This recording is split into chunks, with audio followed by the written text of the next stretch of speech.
निर्विघ्नं कुरु मे देव सर्वकार्येषु सर्वदा नामसङ्कीर्तनं यस्य सर्वपापप्रणाशनं प्रणामो दुःखशमनस्तन्नमामि हरिहरम् यं ब्रह्मा वरुणेन्द्ररुद्रमरुतस्तुन्वन्ति दिव्यैस्तवैर्वेदैः साङ्गपदक्रमोपनिषदैर्गायन्ति यं सामगा ध्यानावस्थिततद्गतेन मनसा पश्यन्ति यं योगिनो यस्यान्तं न विदुःसुरासुरगणा देवाय तस्मै नमः।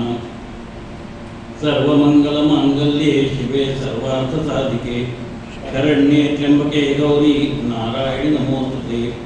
गुरुर्ब्रह्मा गुरुर्विष्णु गुरुर्देवो महेश्वरः गुरुः साक्षात् परब्रह्म तस्मै श्रीगुरवे नमः। मूकं करोति वाचालं पङ्गुं लङ्घयते गिरिं यत्कृपातमहं वन्दे परमानन्दमाधवम्। ॐ पूर्णमदः पूर्णमिदं पूर्णात् पूर्णमुदच्यते पूर्णस्य पूर्णमादाय पूर्णमेवावशिष्यते। आपदामपि हर्तारं दातारं सर्वसम्पदां लोकाभिरामं श्रीरामं भूयो भूयो नमाम्यहम्।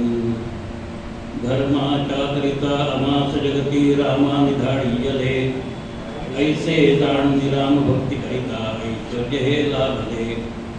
आता धर्मस्या तुझ्या प्रत्या नम्रत्वते नेतसे इच्छा हो जशी मानसी करीतसे हा देह तुझाचे।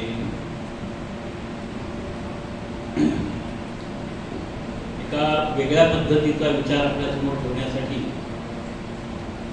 2 दिवस प्रयत्न करणार आहे।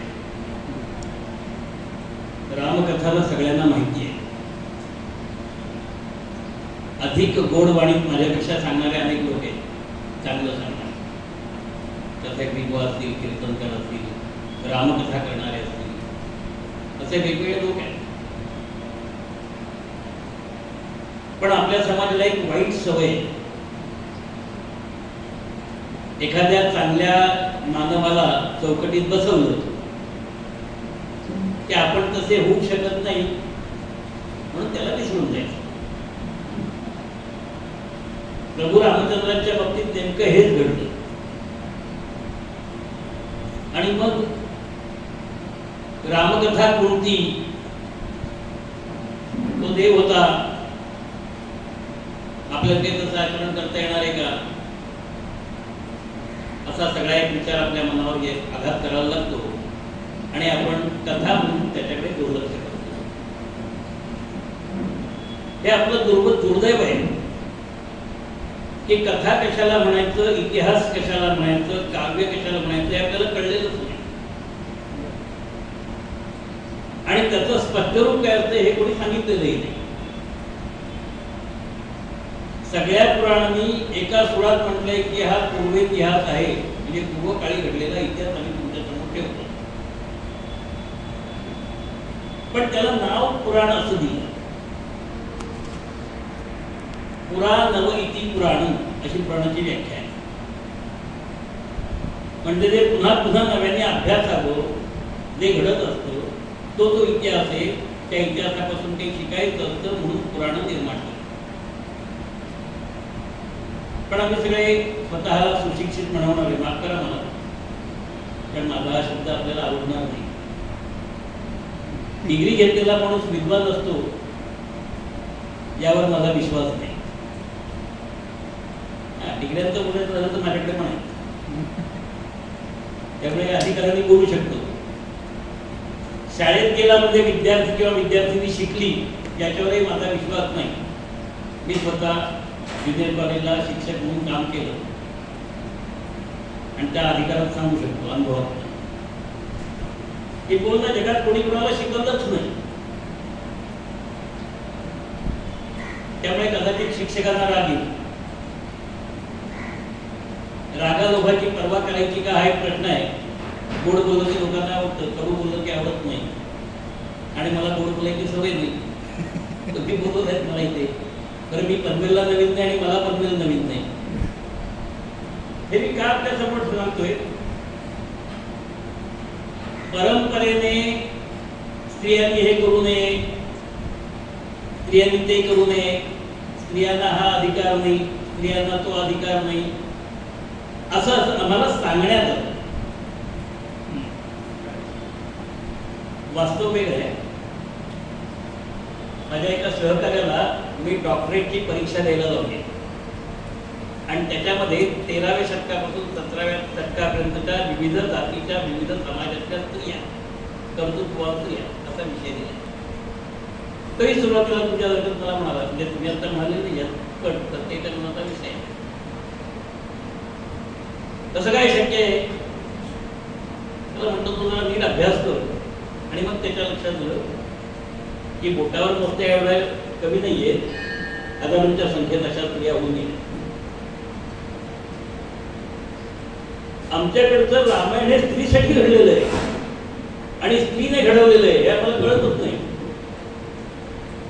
घडवणारी पण स्त्री आहे आणि घडलेली तिच्या बाबतीत आहे ती पण स्त्री आहे. महाभारताची अवस्था तीच आहे. अतिशय श्रेष्ठ दर्जाचा स्त्रीवर्ग या देशात होता. कालौघामध्ये त्यांना दुय्यम वागणूक दिली गेली आणि त्यांचे विविध प्रकारचे अधिकार नाकारले गेले. वास्तविक पाहता अधिकार देणारे तुम्ही आणि कोण? जिने तुम्हाला पुरुषांना जन्म दिला त्या जन्मदात्रीला अधिकार देण्याचा आपल्याला अधिकार आहे का? आज जो विषय मला बोलायचा आहे तो त्यासाठी आहे. धर्मपालनासाठी रामकथा, मनोरंजनासाठी नाही. मनोरंजनासाठी बाकीचे लोक रामकथा सांगतात. तुम्ही मला मनोरंजनासाठी बोलवलं तर तेही करेल, पण मी मनोरंजनासाठी रामकथा करायला इथे आले नाही. रामायणाची ती निर्मिती झाली ज्या वाल्मिकी ऋषींनी केली ते वाल्मिकी रामायण महत्वाचं. मी एका महाराजांच्या कीर्तन शिकणाऱ्या विद्यार्थिनींसमोर एक विषय ठेवला होता आणि त्यांना एक प्रश्न विचारला. कीर्तनकार कोणी असले तर त्यांना हा प्रश्न आवडणार नाही मला खात्री आहे, की एखादं कीर्तन करायचं ठरवल्यानंतर त्या कीर्तनामध्ये आपण काय मांडायचं आहे याचा आधी विचार करतो का? की मला पूर्वरंगामध्ये हे द्यायचं आहे आणि मग त्याला धरून माझं आख्यान असेल, जे काय असेल ते जन्माचं आख्यान ठरलेलं असतं. त्याच्यावर त्या गदिमांचं आपल्याला माहिती आहे, सुंदर गीत रामायण आहे राम जन्माच्या संदर्भातलं. दशरथा घे पाय सदा तुझ्या यज्ञी मी प्रकट झालो हा माझा सन्मान. गाणं अतिशय छान आहे. गदिमा ही व्यक्ती पण मोठी आहे, बाकी आत्ता बोलत नाही, खाजगी गप्पा मारायचं तुमच्याशी नंतर. जे कोणाला मोठं म्हणायचं आणि कोणाला मोठं म्हणायचं नाही याचा विचार करण्याची आमची परंपरा आहे का हा प्रश्न पडा. एकच उदाहरण जाता आपल्याला देतो. मराठीमध्ये पूर्वी प्रसिद्ध असणारं गाणं लागत असे, जुन्या लोकांना नक्की माहिती आहे, रेडिओ ऐकत होते त्यावेळेला. आता आम्ही रेडिओ ऐकतच नाही आणि गाणं ऐकायला आमच्याकडे वेळ नाही. गाणं काय होतं माहिती आहे? बादशहाच्या अमर प्रीतीचे मंदिर एक विशाल, यमुना काठी ताजमहाल. आपल्याला कोणाला प्रश्न पडला का या गाण्याबद्दल? गाणं छान म्हटलंय, संगीत चांगलं आहे, उत्तम आहे, रागाची निवडही चांगली आहे, पण हे गाणं असं असू शकतं का हा प्रश्न कधी पडला का? बादशहाचं मंदिर असू शकतं का? गाणारा माणूस हिंदू, ऐकणारा माणूस हिंदू, लिहिणारा माणूस हिंदू, पण त्याला हा प्रश्न कधी पडला का की आम्ही खरोखर ज्या बादशहानी सगळ्या अनेक मंदिरं उद्ध्वस्त केली त्या बादशहाचं प्रीतीचं मंदिर असा मंदिर शब्द का वापरला? आमच्या समाजाची आम्ही किती फसवणूक केली हे आमच्या कधी लक्षात येतं का? तसं आमच्या धर्माच्या संदर्भात आमची कशी फसवणूक होते सातत्याने. फसवणूक करणारे आमचेच लोक आहेत.